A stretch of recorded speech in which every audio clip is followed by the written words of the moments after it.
여호수아서 7장 1절에서 15절 우리 성경을 보시고 스크린을 보시고 함께 합독하시겠습니다. 이스라엘 자손들이 온전히 바친 물건으로 말미암아 범죄하였으니 이는 유다 지파 세라의 증손 삽디의 손자 갈미의 아들 아간이 온전히 바친 물건을 가졌음이라. 야훼께서 이스라엘 자손들에게 진노하시니라.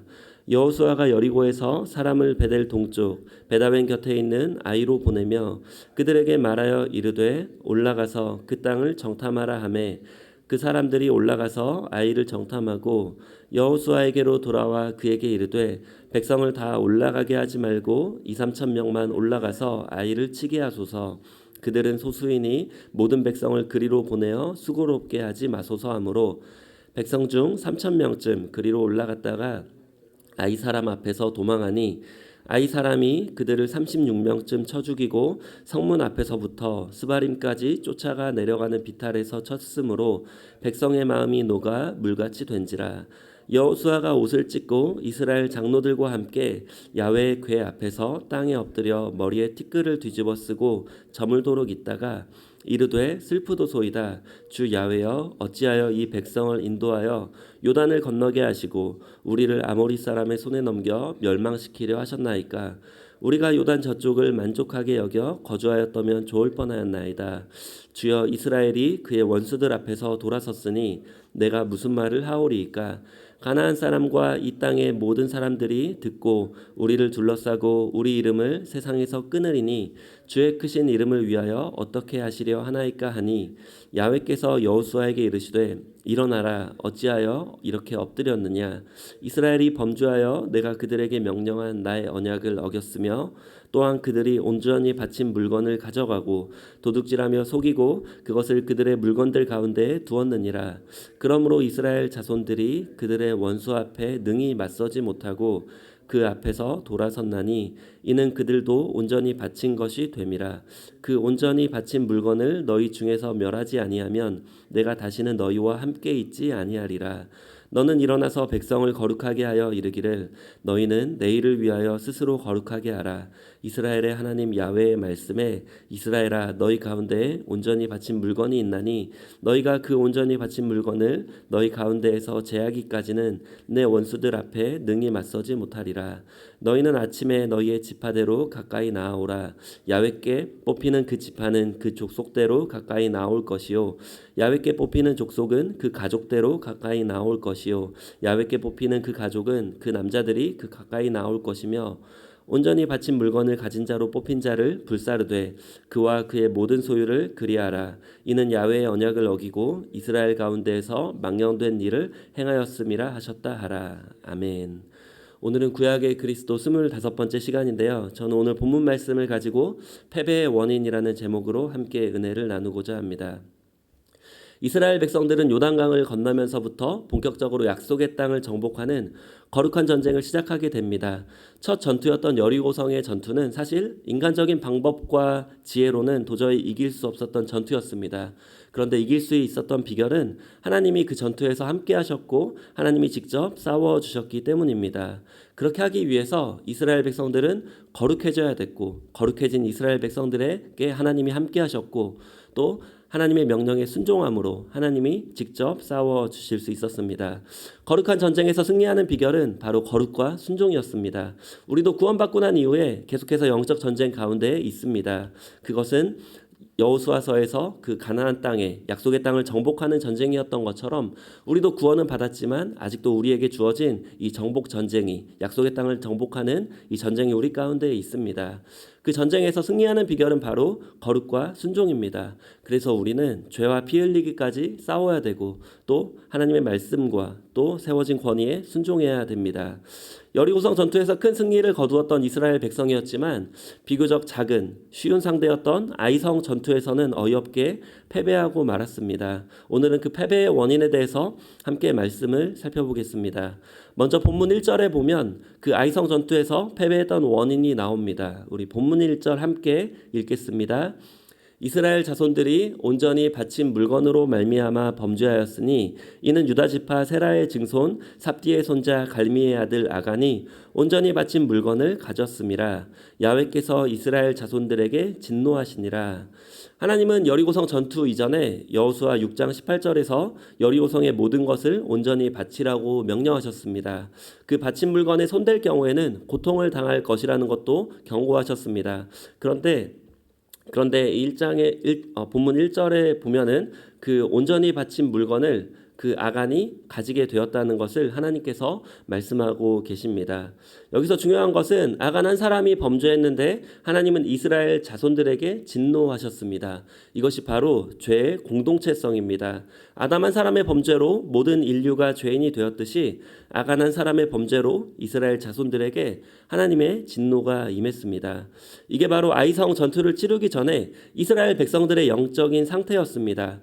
히브리서 11장 3절에서는 보이는 것은 나타난 것으로 말미암아 된 것이 아니다고 말씀합니다. 즉 눈에 보이지 않는 영적인 상태가 눈에 보이는 육적인 결과를 결정짓는다는 말씀입니다. 이스라엘 백성들의 패배는 이미 싸우기도 전에 결정되어 있었습니다. 그런데 본문 2절에 보면 여호수아는 이 사실을 모른 채로 이 아이성으로 정탐꾼들을 보냅니다. 정탐꾼은 아이성은 소수이기 때문에 2-3천 명만 보내면 정복할 수 있다고 말합니다. 여호수아는 그 보고대로 이제 3천 명을 보내게 됐지만 그 3천 명의 군사들은 아이성 사람들 앞에서 도망치게 됩니다. 그때 36명이 죽게 되고 백성들의 마음이 녹아서 물같이 됩니다. 사실 여리고성의 전투는 한 명도 죽지 않고 이길 수 있었습니다. 그런데 36명이 죽고 또 그로 인해 이스라엘 백성들의 마음이 녹아서 물같이 됩니다. 이 표현은 사실 가나안 원주민들에게 썼던 표현입니다. 하나님이 이스라엘 군대와 함께 하심으로 가나안 주민들의 마음이 녹아서 물같이 되었다. 이 표현을 썼습니다. 하지만 이번에 이 표현을 이스라엘 백성들에게 썼습니다. 왜냐하면 하나님이 이스라엘 백성들에게 함께 계시지 않았기 때문입니다. 그러면 우리는 뭐가 문제였는지 생각해 봐야 됩니다. 여호수아는 늘 해왔던 대로 정탐꾼을 먼저 보냈습니다. 사실은 이것부터가 문제였습니다. 여호수아는 여리고성 전투에서 하나님께 먼저 기도했습니다. 그런데 여호수아는 이번에는 하나님을 의지하기보다 자신의 경험을 의지했고 기도보다 정탐꾼을 먼저 보냈습니다. 성경은 하나님보다 자신을 더 의지하는 것을 교만이라고 말합니다. 여호수아는 원래 교만하지 않았는데 이 아이성 전투에 앞서서 교만했습니다. 그 이유는 바로 여리고성의 큰 전투의 승리에 도취해 있었기 때문입니다. 마치 자기 능력으로 승리한 것처럼 이스라엘 백성들도 모두 큰 승리에 도취해 있었습니다. 그래서 정탐꾼들도 아이성의 실제를 볼 수 없었습니다. 사실 아이성은 공격하기 어려운 산 위에 위치해 있습니다. 그리고 그 아이성에는 12,000명의 주민이 있습니다. 그러면 군사들도 적어도 3,000명쯤은 있었을 것입니다. 그런데 성 위에서 방어하는 군사의 수가 3,000명이면 성 밑에서 공격하는 군사의 숫자는 그보다 2-3배는 많아야 정복할 수 있습니다. 그런데 정탐꾼들은 그 승리에 도취해 있었기 때문에 3,000명이면 충분하다는 잘못된 계산을 합니다. 그리고 그 계산에 하나님을 빼는 가장 큰 실수를 범하게 됩니다. 여호수아와 백성들이 여리고성 전투의 큰 승리를 전적인 하나님의 은혜라고 생각했다면 그들은 승리에 도취하지도 교만하지도 않았을 것입니다. 오직 하나님을 찬양하고 하나님께만 감사했을 것입니다. 그리고 여호수아는 아이성 전투에 앞서서 하나님께 먼저 기도했을 것입니다. 그러면 하나님은 그 이스라엘 군대의 영적인 상태를 깨닫게 해주시고 그랬다면 결과는 오늘의 본문과는 달랐을 것입니다. 우리도 전적인 하나님의 은혜로 힘들고 어려운 이러한 서러운 이민 생활에서 여기까지 온 줄 믿습니다. 그런데 중요한 것은 하나님이 주신 큰 승리를 잘 지키는 것입니다. 우리는 큰 승리에 도취해서 누리기에만 급급해서도 또 안 되고 또 내가 다 이루었다는 생각에 교만해서도 안 됩니다. 큰 승리를 주신 하나님을 찬양하고 감사해야 됩니다. 그리고 계속해서 이어지는 우리의 영적 전쟁 가운데 승리할 수 있도록 쉬지 말고 기도해야 됩니다. 비록 아이성 전투에서 패배했지만 여호수아의 위대함은 패배 뒤에 빛을 발하게 됩니다. 본문 6절 말씀 함께 읽겠습니다. 여호수아가 옷을 찢고 이스라엘 장로들과 함께 야훼의 궤 앞에서 땅에 엎드려 머리에 티끌을 뒤집어 쓰고 저물도록 있다가 좀 늦은 감이 있지만 여호수아는 장로들과 함께 바로 기도합니다. 영적인 지도자는 앞에서 지시하고 결정하는 사람이 아니라 모든 책임을 지고 기도하는 사람입니다. 티끌을 뒤집어 썼다는 것은 하나님 나는 티끌입니다. 나는 주님이 없으면 아무것도 아닙니다. 주님이 도와주세요. 이런 고백이 고백의 표현입니다. 여호수아는 날이 저물도록 하나님 앞에 엎드려 있다가 이렇게 기도합니다. 7절에서 9절에 보면 이르되 슬프도소이다. 주 야훼여 어찌하여 이 백성을 인도하여 요단을 건너게 하시고 우리를 아모리 사람의 손에 넘겨 멸망시키려 하셨나이까.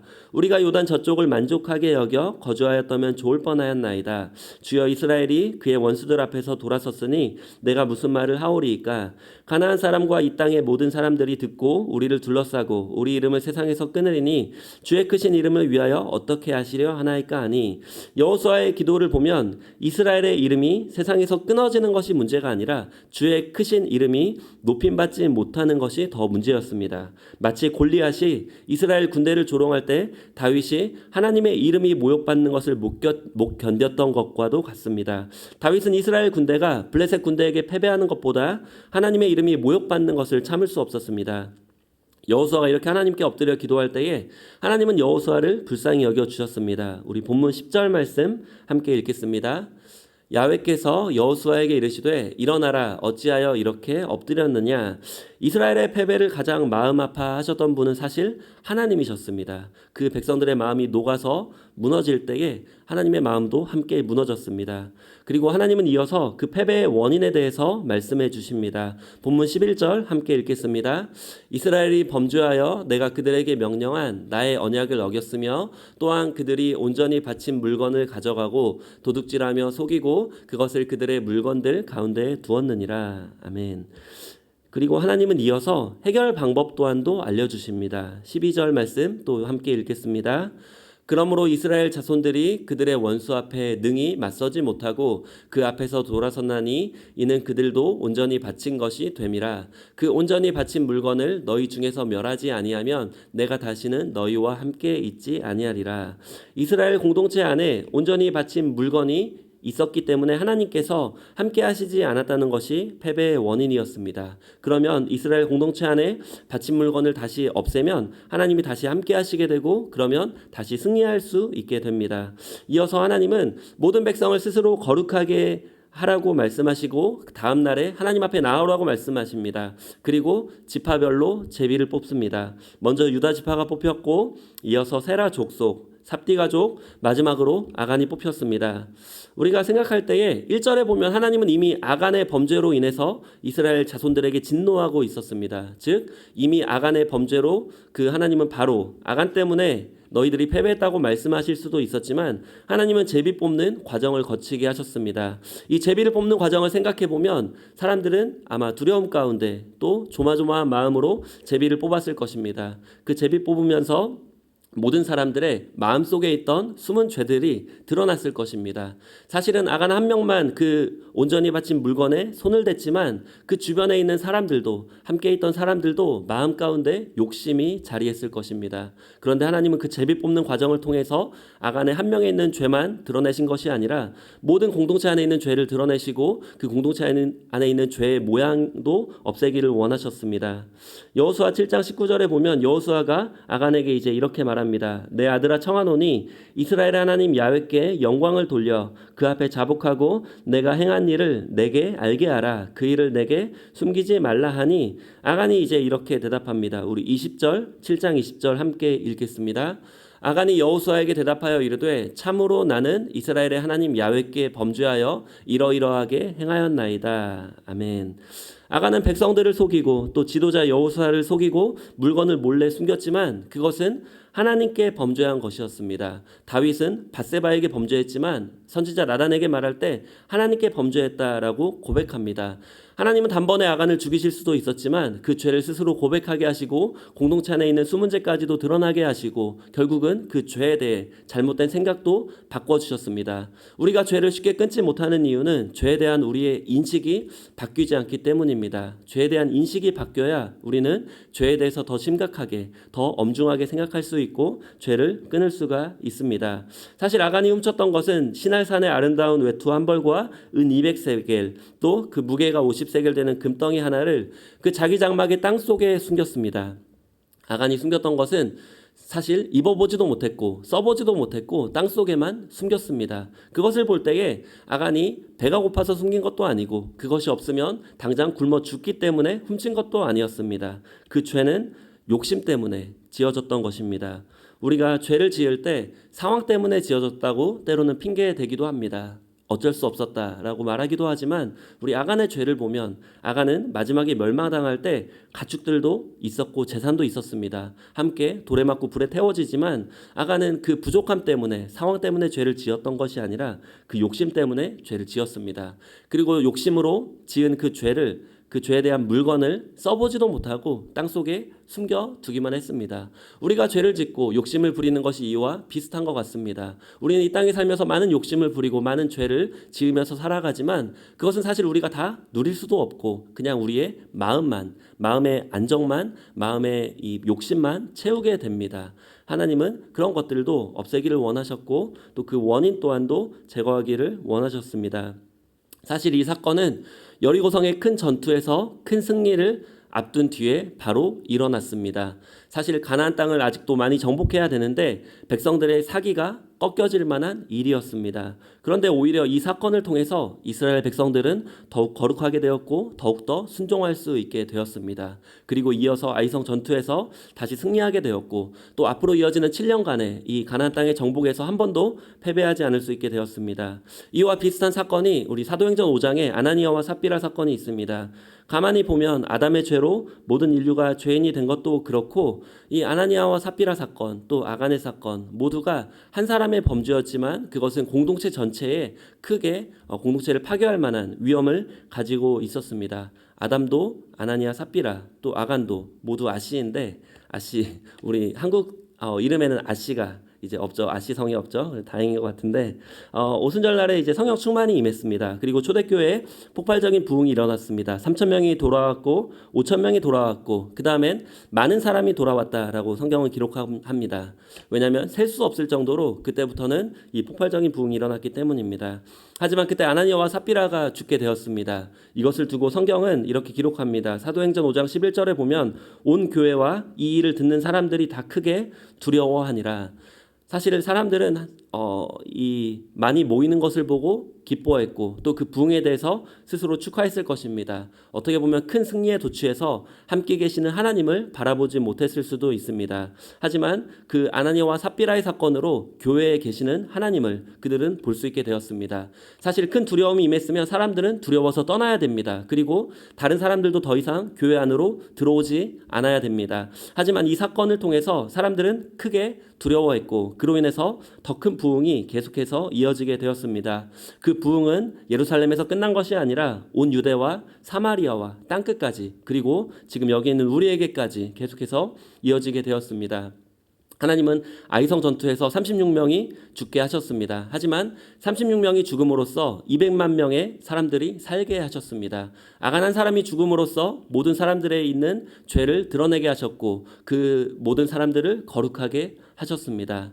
예수님의 한 사람의 죽음으로 우리 모두가 거룩하게 되었습니다. 마찬가지로 본문에서 또 여호수아를 통해서 그 아간의 숨겨진 죄가 드러났듯이 예수님을 통해서 우리 안에 있는 숨겨진 죄가 드러나기를 원하고 또 죄에 대한 인식 자체를 하나님은 우리에게 바꾸기를 원하십니다.